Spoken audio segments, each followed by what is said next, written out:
Coming to you from Mendocino, California, Bigfoot has been spotted and photographed by hikers. The legendary cryptid was said to be roaming the dense forest. A ghost haunting here in Hartford, Connecticut has the residents quivering. A spooky aspiration has shown herself in a long-abandoned house. I'm on scene, where residents of Des Moines, Iowa have witnessed an otherworldly craft. One person claims to have been abducted. Mothman was seen. This is scary. A winged, red-eyed creature has been spotted, and locals are saying Mothman was near a historical bridge in Point Pleasant, West Virginia. Adams, Tennessee, we have strange occurrences being described as the Bell Witch. Witnesses are saying she has resurfaced, seeing the same shadowy, sinister presence as told in the old stories. What was that?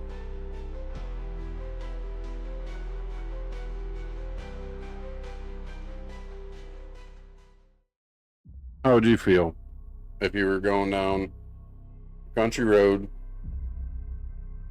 came across a bridge? Near this bridge, there used to be an orphanage. And all of a sudden, you just get this creepy, eerie, weird feeling. Your heart beats. And they get stronger as you come up to this bridge. We're going to tell that story. As much information as we have about it.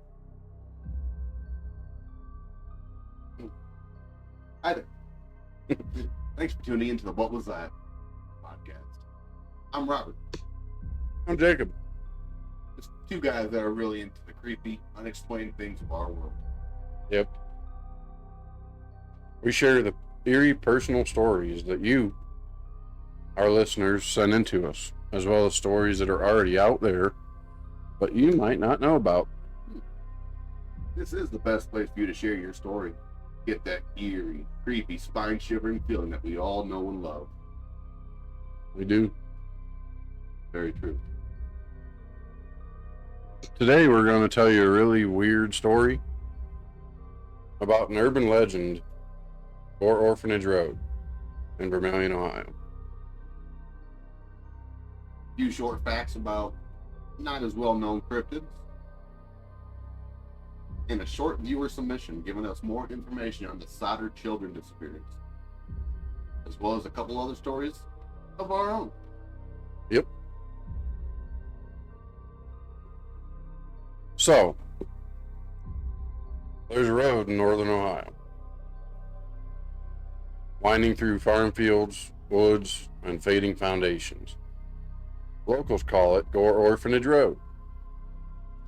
It's a place where the night holds its breath, where travelers swear they hear whispers of children, where foundation stones lie broken, windows long gone, and remnants in the woods seem to echo something terrible that no one can quite prove. They say that once dozens of orphans were trapped in a fire. The stairs blocked, the screams echoing until silence. That the building burned and the children perished, and that their souls still wander this piece of land. But what part is real, and what part is legend, stitched together by time, fear, and hearsay?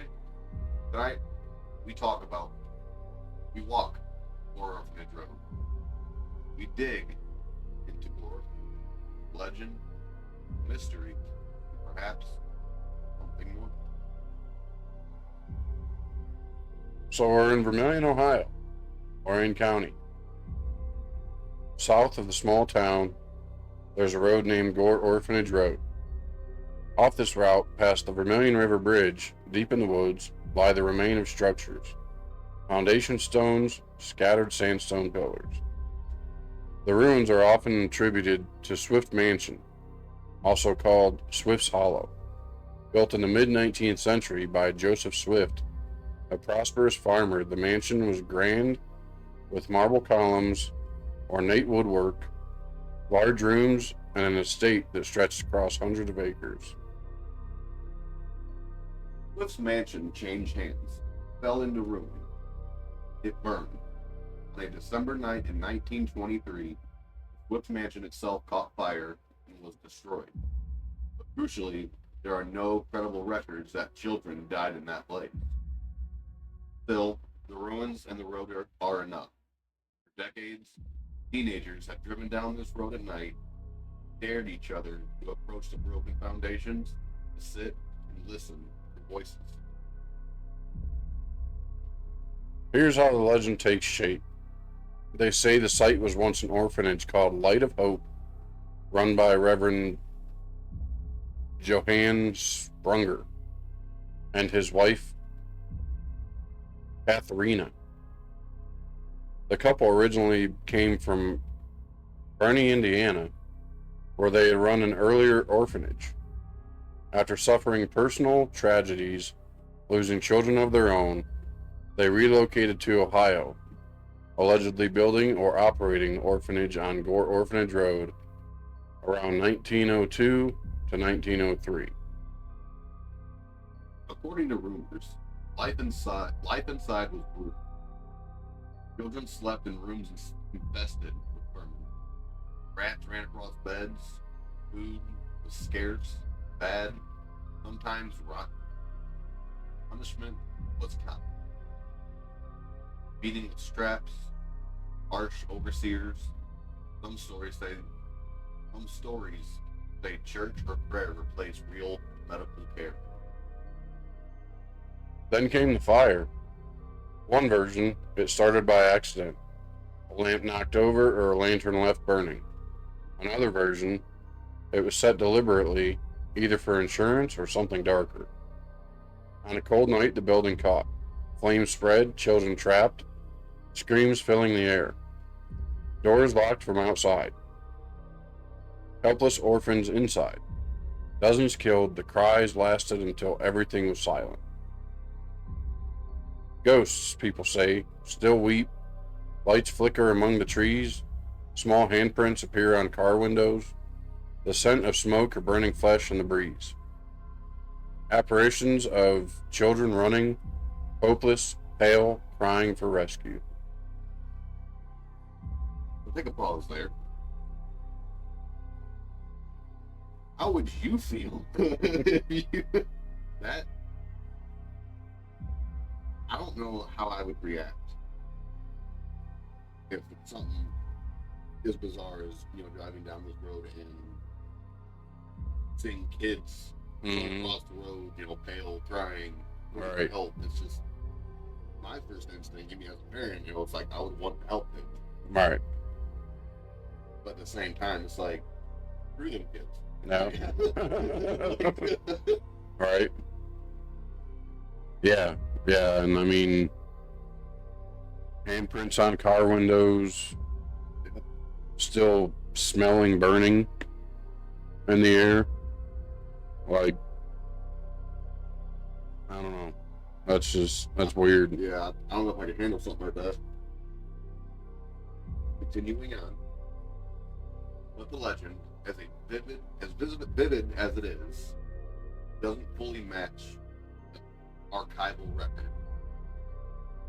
Let's separate what's documented from what's whispered. Swift Mansion, built in 1840 to 1842 by Joseph Swift. His children died young. Daughter, Rafina, in 1831. Son, Emin, in 1841. The mansion fell into decline. Was sold, abandoned. Fire. Swift Mansion burned down in 1923. There were no reported deaths in that fire. The Light of Hope Orphanage / Sprunger Orphanage. There is some record of an orphanage in that area run by the Sprungers. There are newspaper reports and local accounts citing poor conditions. Allegations of neglect, poor food, illness, and abuse. In 1909, an investigation was conducted, but there was no reliable record confirming the large fire with children trapped inside or massive death tolls.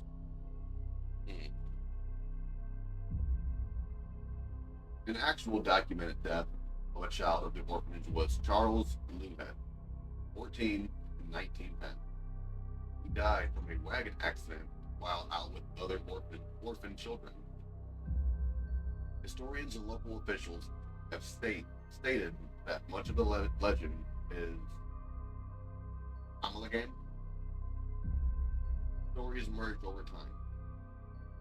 Myth interwoven with truth. Interwoven with truth. Swift's mansion ruins, the Springer's orphanage, local tragedies like fire, or for instance the famous Collinwood school fire of 1908, might have seeped into the narrative. Legend tripping is a ritual. Teenagers driving out to Gore Orphanage Road at night, car headlights in the black, dare each other to get out. Some sit by the foundations, others walk the paths. Here are common reports. Sound of children crying, screaming, or pleading, often at night when the wind blows through trees, or traffic hums on faraway highways. Those sounds are described as more than mechanical. They feel like echoes of human suffering. Smells of smoke, burning wood, especially near ruins. Sometimes the scent of burning flesh is claimed, though this is more likely tied to ghost stories than physical evidence.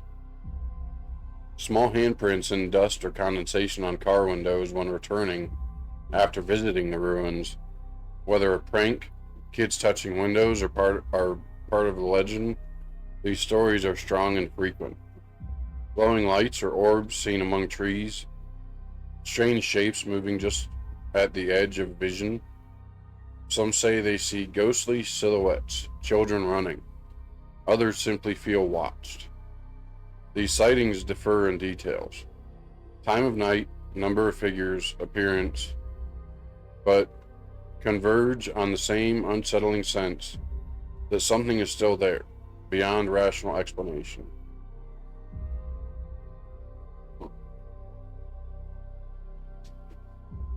One piece often woven into the Gore Orphanage legend is the Collinwood school fire of 1908.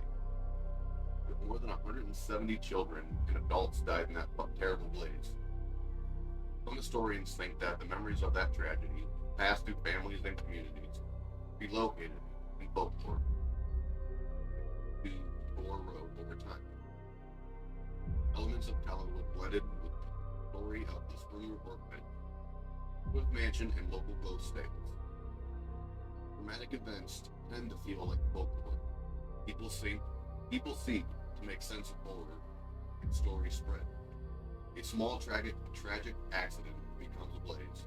A rotting building sparks imaginations of horrors. Over decades, tales grow more vivid, more dramatic. So why does Gore Orphanage endure as a story? Because it pulls on things we fear. Abandoned children, cruelty, injustice, fire, entrapment. It asks, if someone was in pain, hidden away, forgotten, did their suffering echo beyond their lives? It's also a place people want to touch. A haunted ruin is visceral. Walking through the foundations, smelling damp stone, hearing wind in the trees, it connects us to past, the mortality to grief. If you go to Gore Orphanage Road today, you'll find remains of old foundations near Swift Hollow, a sandstone pillar or two, road sign, and forest encroaching. You'll also find stories, first-hand accounts, local lore, online threads, ghost hunters, thrill seekers, children of the Rust Belt who grew up with the tale. Dare one another. Have you been? Heard the screams? But no one verified mass deaths. No record of the fire that killed children in the orphanage. That part remains legend. Still, legends are powerful. They teach, They warn, they soothe or terrify. And sometimes they hint at truths too painful or too messy for serve purpose.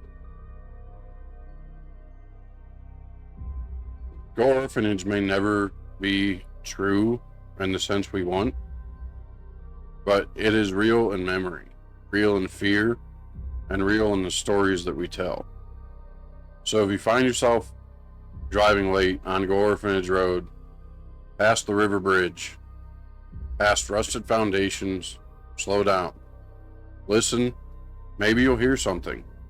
Childish laughter, a lament, a cry, or maybe just the wind. But even the wind seems different there. Heavier, haunted, full of echoes. Thanks for walking this path with us. This has been the story of the echoes from Gore Orphanage Road. And just kind of going back on that, it's a lot of it is really just legend and hearsay. Mm-hmm. But I do want to go experience that firsthand. Yeah. And that would be quite the experience. I was going to say, too, I mean, that could be something that we could do. Because, I mean, that one, we're nearby. Sure. So, I've been there personally, and even that river bridge, they say, is that, like, that's where it starts. Mm. Like, everything up to that bridge is perfectly fine. You pull up to it, it gets creepy. You pull onto it, it gets creepier. And that's where they say, like, a lot of the people that are from around the area they've pulled onto the bridge, stop, turn their lights off, and some of them even say that when they turn it back on, that's when they see the handprints on the windows, on the hood, on the roof, things like that, and of just handprints. And it's like, that'd just be so weird. Absolutely. And I've actually heard stories myself about Gore Orphanage, and one of the stories I was told was about a different bridge called the Devil's Heartbeat Bridge. And from what I was told, that this bridge was an old wooden bridge. It wasn't like one of the metal ones. This was years ago, so I mean, I'm sure that bridge is probably no longer available or like accessible. Mm-hmm. But the story was with the Devil's Heartbeat Bridge is that if you drive up to this bridge and stop before the bridge, you could start to hear like a faint, almost heartbeat sound. Yep. But if you go on the bridge and stop, and if you hear the heartbeat loud and clear, the legend is that something, doesn't say exactly what, but something would happen to someone in the vehicle.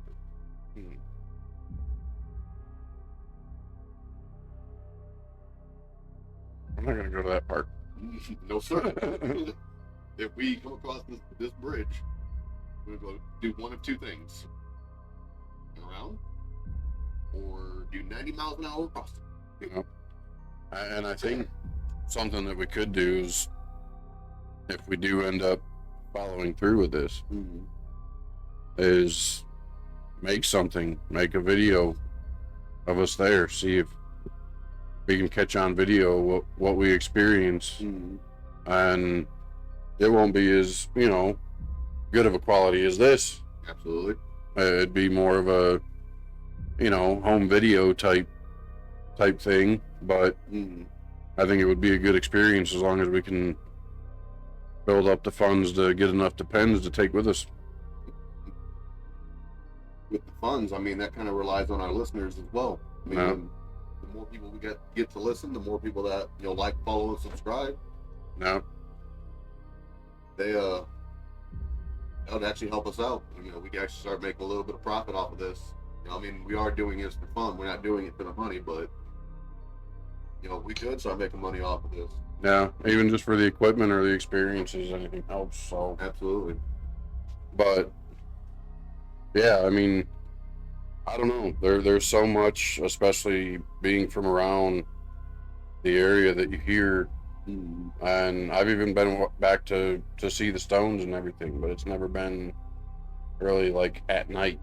Like Right. it's where I can see it and see explore and everything else, where there is a little bit more traffic, so it's more just wind than anything. But it definitely, just that area gives you just that specific,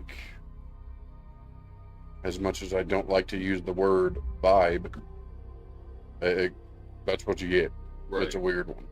And it could be just the presence of it. Like, like the legend is so large in Right. the area that you're going into this thinking about this legend.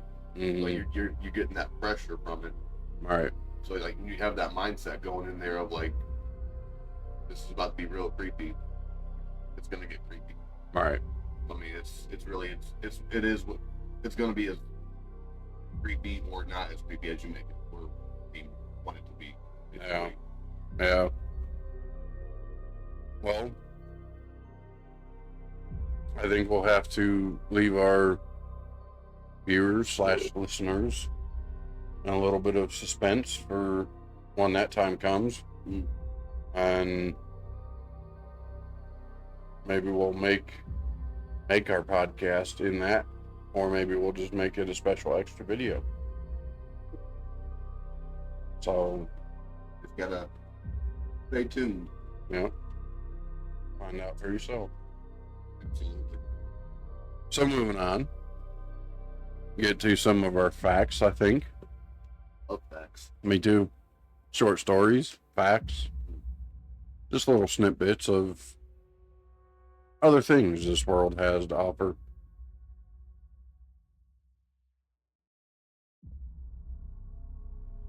So our very first fact of the night: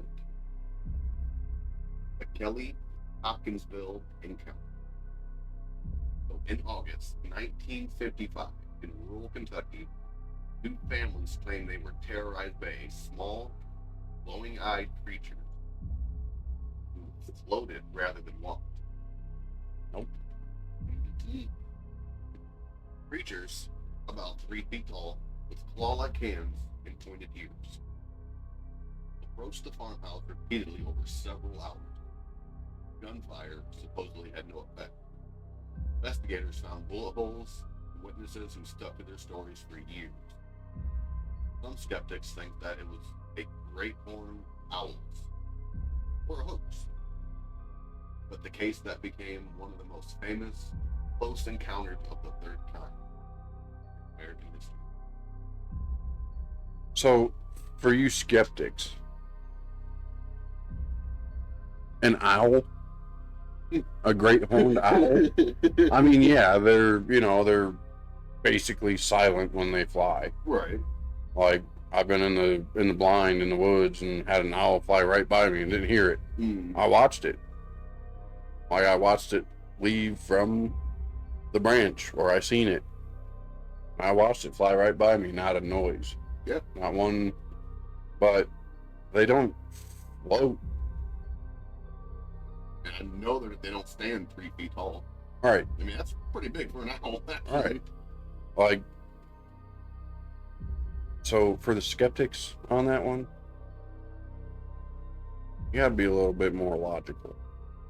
But for gunfire to have no effect, you shouldn't be shooting at owls. For one. And for two, I don't even know. But that's weird. And it seems like there's so much like in Kentucky.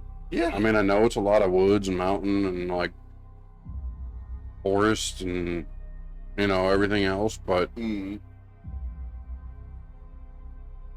Kentucky, I think there needs to be, just like in our last episode, there needs to be like a Kentucky triangle of where weird stuff goes down. Yeah, between Kentucky, West Virginia, and now Ohio.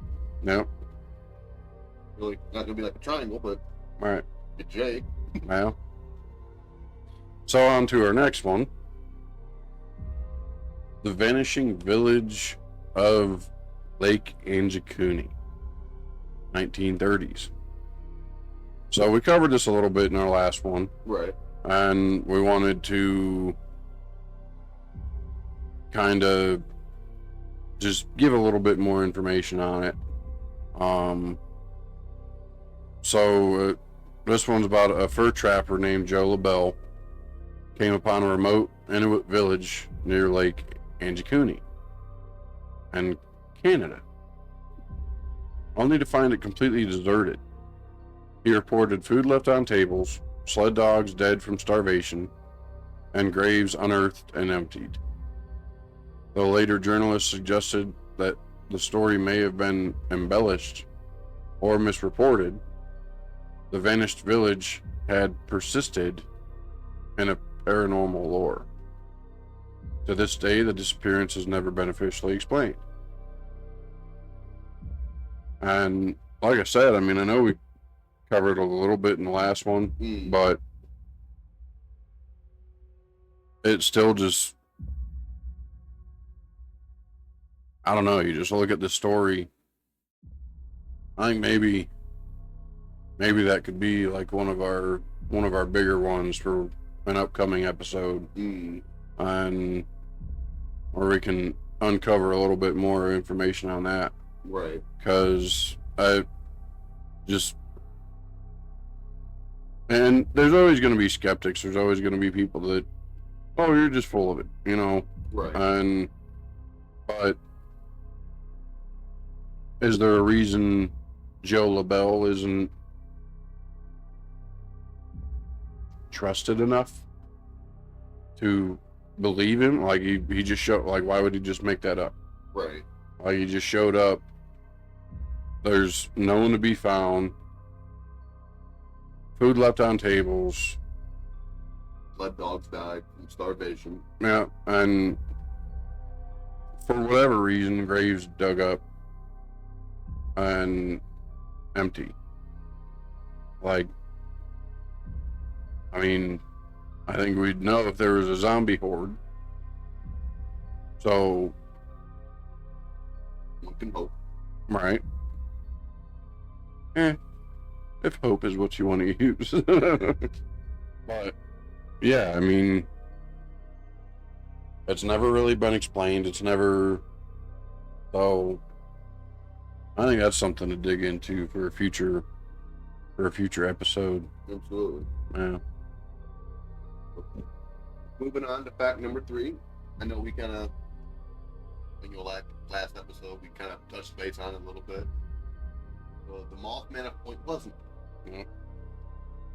So between 1966 and 67, dozens of people around Point Pleasant, West Virginia, reported seeing a humanoid creature over 6 feet tall, with massive wings and glowing red eyes. The sightings accumulated over the tragic collapse of the Silver Bridge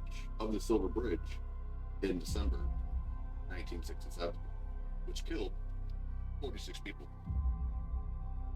Some believe that the Mothman was a hairbringer, others a cryptid drawn to disaster. Despite intense investigation, no definitive answer has ever been found. Yeah. So that's a decent sized Mothman, though, 6 foot tall. My size. Yeah. And again, like, just to, you know, we went over this one in the last one, but just like that, where the whole village disappeared and everything, like, it's just something that there's got to be so much more that can be explained about it. Right. Where it's just this, you know, the winged, red-eyed, weird creature that is now to blame in some people's eyes for killing 46 people. Right. From a bridge. So, So- in Mothman's eyes, he could just be, sitting up in his house, watching the news, Right? or just reading a newspaper. Yeah. Mothman kills 46 people. And he's just like, what did I do? Right. Just I was sitting here eating some Hot Pockets and eating bread and soups and getting all fat and sassy. and sassy. Got those greens, beans, potatoes, tomatoes. So, If any of our listeners are from or around Point Pleasant, West Virginia, please send us some stories about this Mothman. If you've encountered them or seen them firsthand, heard stories, anything. Let us home know. security video. Absolutely. Home security video? Hmm? You say a home security video? Yeah. I mean, if he's running around your house tonight, making your motion sensors go off or something, Yeah. and you got, security videos running or surveillance video, Anything. anything. Anything at all. Or, I mean, if he's just sitting there watching Bernie with you. Yeah. Or some Maybe he's just your brother or Huh? cousin. misunderstood. Absolutely. Help us explain the unexplainable. Would like to know more. So, backstory number 4, the Devil's Footprints. 1855. That's back in the day. Way back. Yep.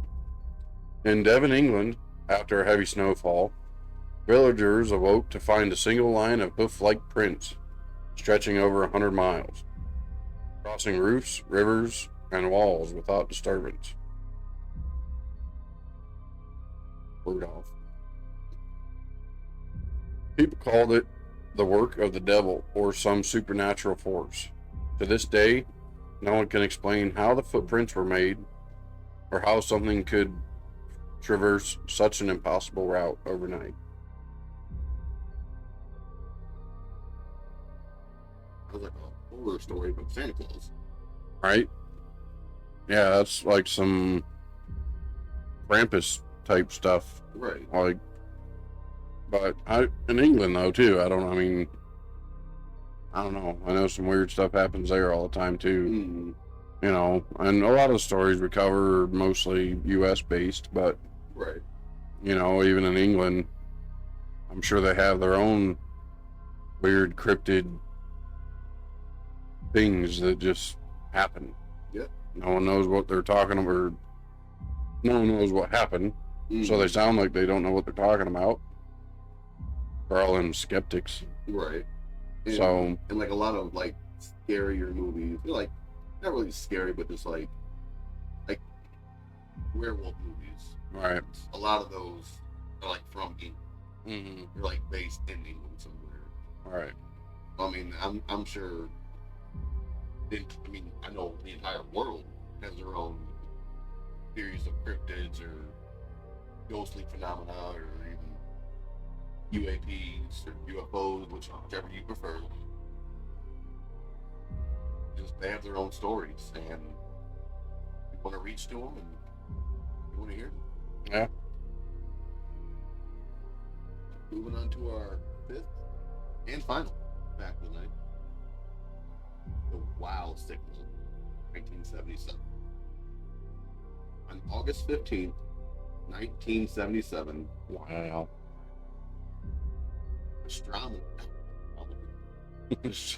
astronomer Jerry Emmon recorded a 72-second radio signal while working at the Big Ear Radio Telescope in Ohio. Wow. The signal coming from the direction of the Sagittarius constellation. So unusual that Emmon wrote in the margin of the printout, it was never it was never detected again. It remains one of the strongest pieces of evidence that something, possibly intelligent, briefly reach out across the cosmos.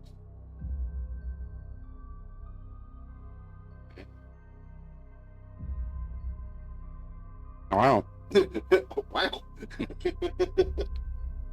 All right. So Jerry Edmond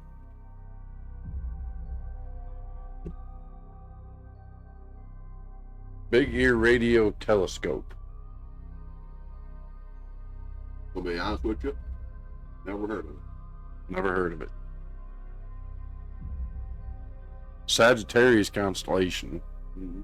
Do you know what is your sign or whatever? You know? Autistic? Like, what do you mean? No, Robert. Not autistic.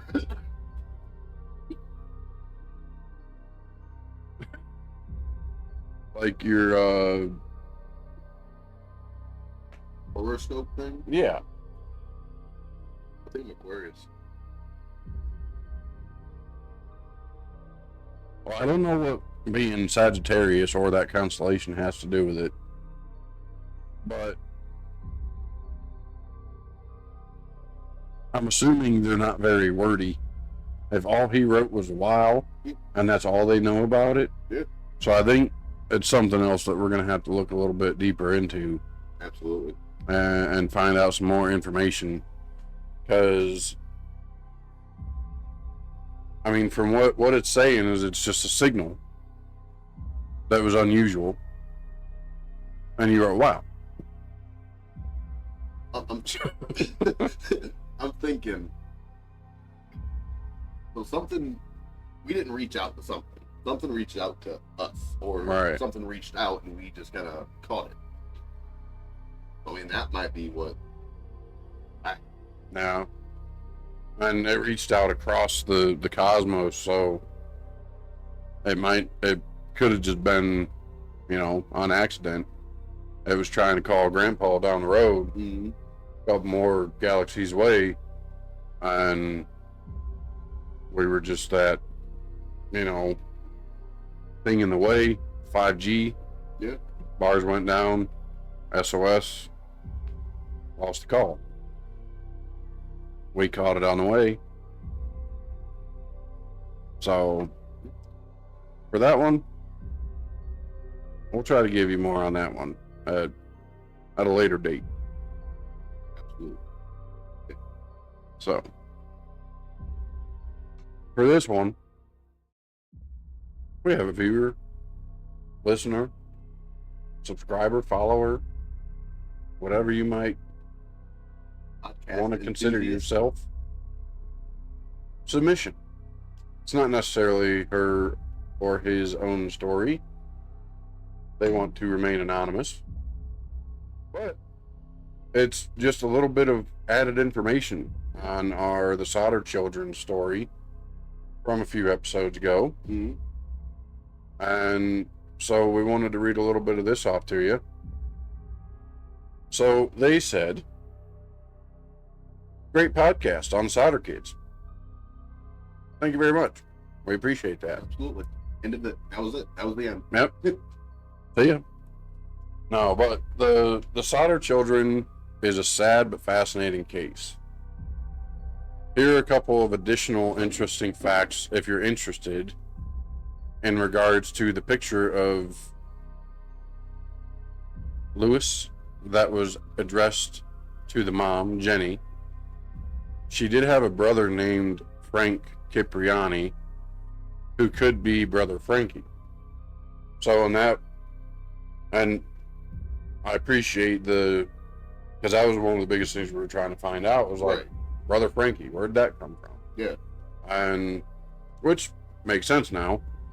And maybe we just didn't catch that part as we were reading it off, but they continue. The Solder family had initially suspected him because he lived in Florida. Mm. So they suspected him as the person that kidnapped the kids. I still don't understand why only 5, Mm. but I don't know. Like, maybe different, I don't know, favoritism, I guess. But Right. they said there were witnesses who saw the children get into cars with Florida license plates. Also makes sense with Frank Cipriani out of Florida. Even the Sodders believed this theory that Jenny's brother took them because it would have been someone they knew. So, I mean, it does put some pieces together, but then why weren't they ever, like, recovered? I mean, it's not like they were in a different Right. country or anything like that. Like, why wasn't there ever proof gotten that? Well, on top of that as well, like when there was the eyewitness saying that it was the waitress, like 50 miles away, said that she served 5 children. Right. Massive description, but they all looked scared. And correct me if I'm wrong, but didn't that report say that there was 2 men, or was it just the one? 2 people. 2 people. I don't know if it was 2 men, but it was 2 people.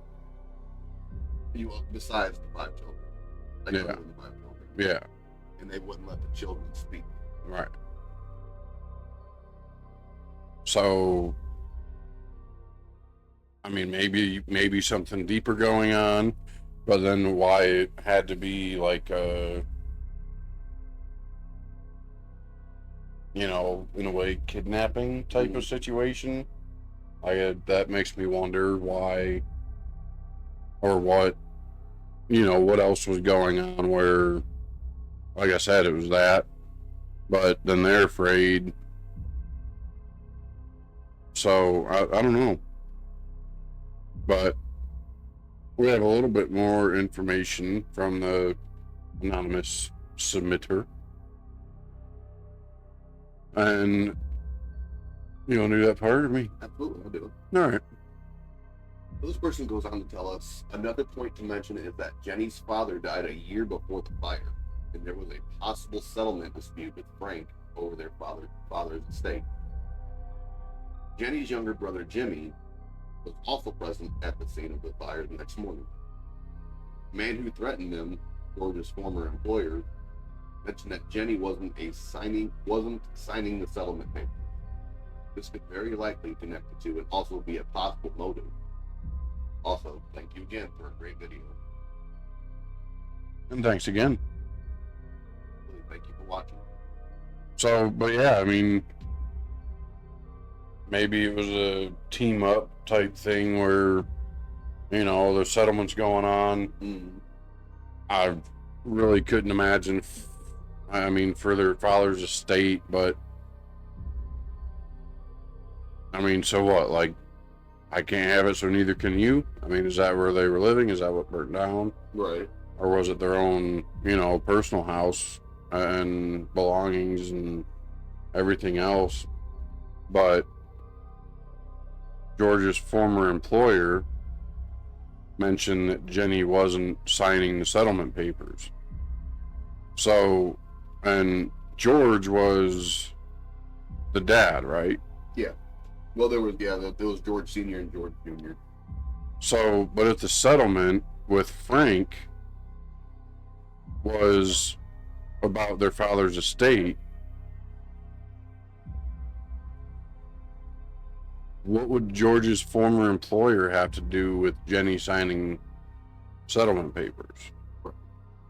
So, but yeah, that could, maybe Frank knew him or whatever, but that could connect the two, and maybe it was 2 men and 5 kids getting taken down to Florida, possibly, allegedly, but I don't know. But thanks again for sending in more information. It's exactly what we need. Some more things like that. Absolutely. Your own personal stories as well.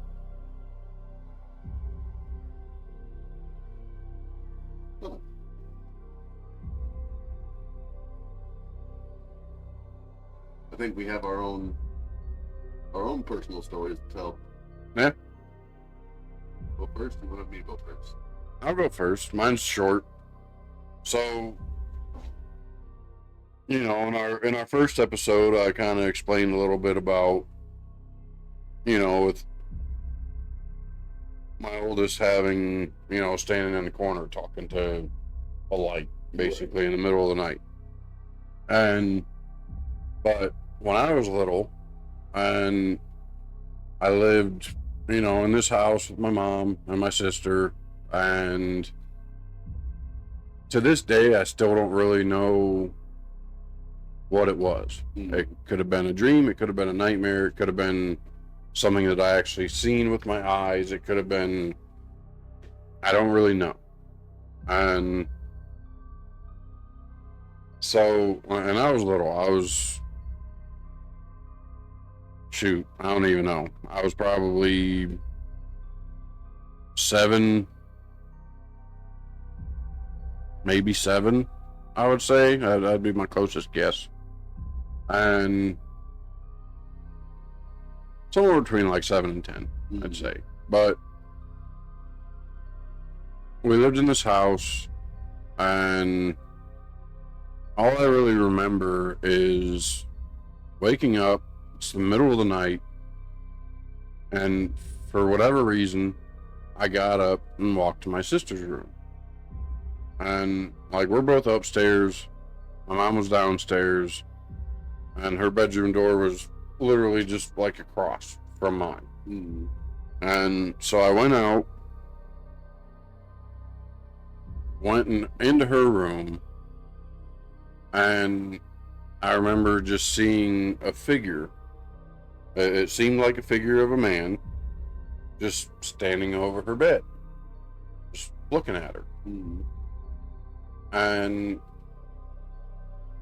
for all I know, it could have been a real person. I don't know. But after that, what happened next, from, you know, just a little kid, however old I was, walking into the room to scare whatever it was off,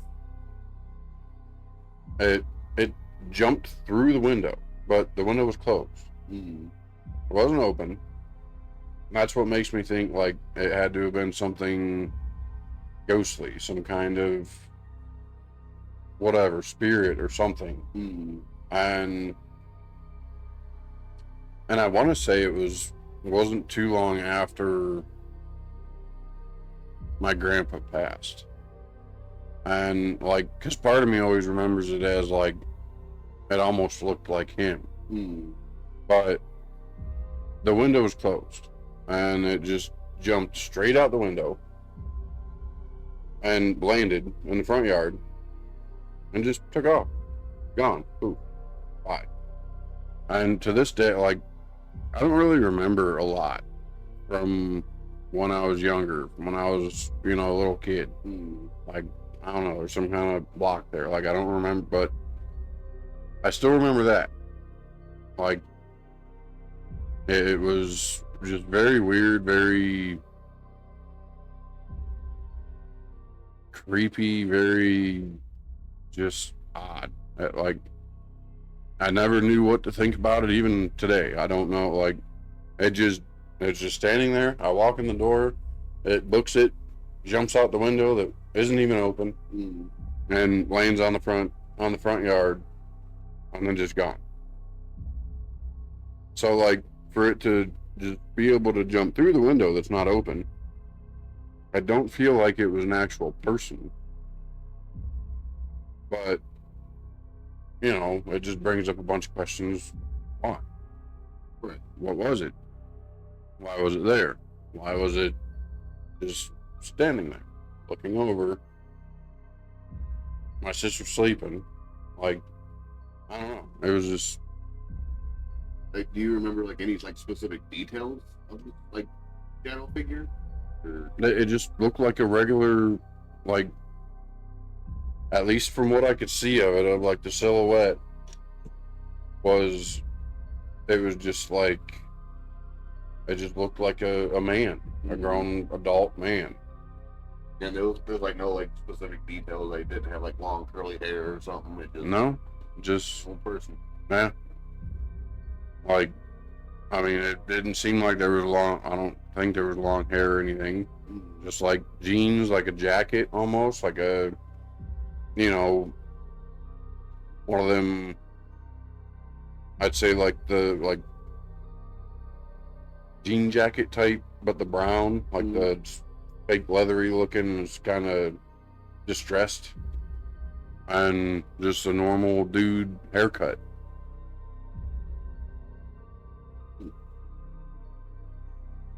And Like the fact that it was startled by you and then chose to run away at that point. all right, Yeah, and I know you said it was, shortly after your grandpa died.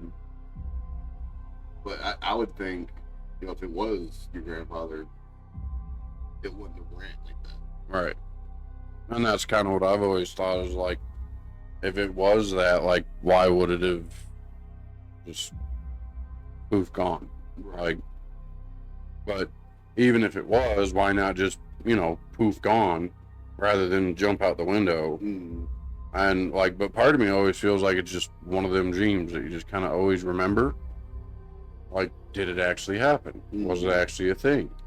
Or is it just something that I dreamt about at one point or another, and it's just there in my mind? Like, it's just a weird memory to have. And like, to me, dreams are actually kind of freaky in a way, because sometimes you'll have a dream, loving the dream, wake up, can't remember a single thing about it. Then there are dreams where it feels like you just can't wake up, and everything feels like so like real time happening. Like the things you feel, you see, like everything just seems like you're right there at that time. Right. And then when you wake up, like if it's like a bad dream and that stuff happening, everything's real. You wake up like you're like sweating, or you're crying, or you're freaking out, your heart's racing. Like there's so much that we don't know, like what actually happens when we dream. Right. Are we like looking through the eyes of another version of ourselves from a different universe? Right. If that's something that you believe in, which I do. Are you, like I said, seeing through the eyes of a different version of yourself? Are you reliving or seeing part of, if you also believe in reincarnation? No, not really reincarnation, like believe, like you just pretty much, I don't know if you like ever believed or not believe, but got into the whole everything around us is a simulation. Right. So like, you live your life, after you die, you pretty much restart the game and then live a different version of your life. Right. You remembering that different past version or different versions. Yeah. Sometimes, and the thing is too, like with dreams, I don't want to dig too deep on this, but I'll sit here and talk about this for hours, dude. But like with dreams, I'll ask you a question first. Have you ever had a dream and you've seen somebody in that dream you've never seen before? Like never seen, but you can remember every detail of this person, but you've never seen them before in your life. Yeah. I mean, I think so. But a lot of, like, from what I remember, is it's usually like, it's supposed to be someone that I know, but they don't look like them. So, like me personally, and I've looked into this briefly and heard people's theories on it, and it really came down to two different things. So, I have seen people in my dreams, no idea who they are. Like not even relatively close to someone I know. I just know I've never seen them before in my life. All right. One theory is that, if you're believing in past life, so like that, is that person is your murderer or the person that killed you in your past life. Another theory is that person is someone that is, I want to say like some sort of importance to you, but someone who you're going to meet in the future. As your murderer? I hope not. But yeah, like, just dreams in general are just freaky. Yeah. And like, I don't know, I've had dreams where I've woken up freaking out, heart racing, crying, anything like that. And I said before, there's been times where I've had dreams and I just can't remember a single thing about them. Yeah. I just kind of wake up. Yeah. Yeah, it's weird, because that, like, that person in that situation, like, whether it was a dream or real, I don't know who they were, why they were there, what it was, but I do know it was hovering, jumped through the window, gone. So maybe I'll have to look that up on, see if there's any kind of different signage or explanation of something of that sort. So what about you? Do you have any? I do, Jacob. I actually own personal Bigfoot story. Yeah. So me and a buddy of mine, Brian, we went hunting out in Spencer Lake. Just a normal day, squirrel hunting, whatever. So we're out there hunting, and we actually came across a footprint because there has been spottings of Bigfoot or Sasquatch in that area. I mean, I don't know if it was recent, but I think it was just like in general there has been sightings there before. All right. We seen the footprint. It was like, oh, awesome. All right. Then we heard some tree knocks, which, okay, that's kind of freaky. You don't want to get too close because if there's a family of them, you don't want to disturb them, get ourselves ripped apart, whatever. Yeah. So there's a little riverbank, and we went over there, just kind of sat by the river. The squirrel just kind of waiting. And then as I'm sitting there, I kind of glance up. I'm looking down at the water. Yeah, at this point, I'm just kind of enjoying peace and all that. No. I'm sitting there, and I kind of just happen to look over, and down the riverbank some, I seen it, eye shine, like just glowing eyes. Mm-hmm. And they were kind of hunched down, like bush size. All right. So I'm thinking some sort of animal, like a smaller animal up there. Mm. And it was later in the day, so it wasn't like right outside. I could see exactly what it was. It was more like a shadow over there. But I'm seeing the eyes shine, and I'm like, all right, cool. And I'm sitting there watching the eyes, and it stood. Like it just kept coming up. And it stood a good 8-9 feet tall in the air. And then I see a second pair. Yeah. A little right next to it, but a little bit shorter. My buddy Brian, I said, dude, look over there. He sees it.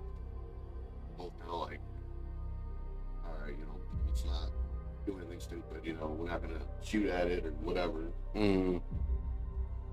So after a little while, we decide to leave. And as we're walking back towards the path to leave, I'm feeling like this weird presence. I turn around, and a little ways back, I can see the silhouette of this creature, Sasquatch. And it's huge, Jacob. It was big. And I'm sitting there like, all right, I don't want to run and, all right, make it chase us or freak it out or whatever. Mm-hmm. So I did the next best thing. Shoot towards it. We didn't want to shoot it to make it mad. We kind of just wanted to shoot near it to see if we can kind of get it to back off. All right.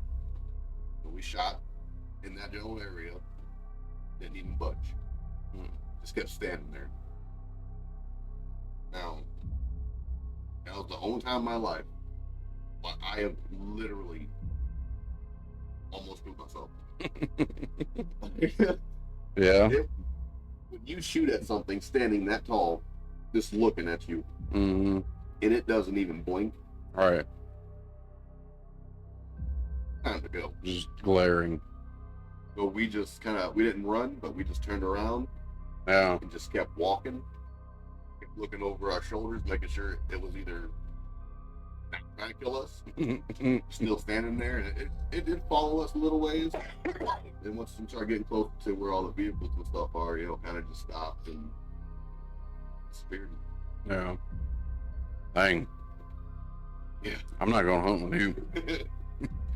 Count me out. Absolutely not. Yeah, that was my very own Sasquatch encounter, and I haven't had one since. Yeah. Want to have one? Me either. And like, if you've seen videos of like a bear like standing next to a person and it goes up on its hind legs, and, like just that height difference. Yeah. It was kind of like that. Like, just imagine like when you were 7, you walked up next to Andre the Giant. You're just sitting there, All right. the fear and the presence of that thing, and not even seeing any details of it because it's well blended in with like all its surroundings, and all you can really see is just kind of like a silhouette. All right. And it's just one of those things where I don't want to see any more detail than what I've seen. Right. You're that tall, you're not affected by any kind of gunshot. That'd be nice, sir. Yep. I'll give him my wallet if I had to. All right. Well, thank you. You're the peace out Girl Scout. Yeah. Yep. Absolutely. I honestly would have just taken my shoes off and said, "Do you need them? Like, All right. like, do you want these?" I need my mayor badge. Yep. Yeah, that's freaky. I couldn't imagine. Not going to hunt with you. No. Nope. Hey, we go hunting? No. Maybe. We'll talk about it. All right. Well, we talked about Gore Orphanage, Yep. which hopefully someday soon we'll go out and do some investigating out there and see what we can capture, and I'll Yeah. share it with you guys if we find anything. Hopefully we do. Yeah. We talked about some facts. Interesting A facts. couple repeats, but I think it gives us some more Stepping stones. information, some stepping stones, and some bigger, more detailed stories that we can look forward to in some next episodes. Mm-hmm. And thank you again to the viewer listener submission about the extra solder children information. Yes, absolutely. So We also want to thank you again for that submission. Well, person who submitted it, for watching. And we do appreciate it. All Yeah. the views, all the listens. yeah. And as always, we need the follows, the likes, the subscribes. Make sure to do those things. We're on Podbean that puts it all out for us to Apple, Amazon, Spotify, iHeart, all the big ones and some of the small ones. Absolutely. So, Make sure to find us on there, and make sure to give us a follow. We'll definitely appreciate it. And yeah, we do want to touch again on submissions. We need your submissions. Yep. Want your submissions. there's an very easily accessible and fillable form on our link tree that you can go to, type it out, be anonymous, don't be anonymous. You can use your name, however you like. The only thing we ask is the email, so we can thank you, and that way we can kind of keep in touch too, even if there's Yeah. more information that's out there about any of the things. So, but that form, you can put your audio clip if you record your voice telling the story, and just like in in our last episode. We'll play it right here. Yeah. And so we want to thank you again for listening, watching, and being a part of this strange, spine-chilling adventure. Absolutely. And as always, we'll see you next time.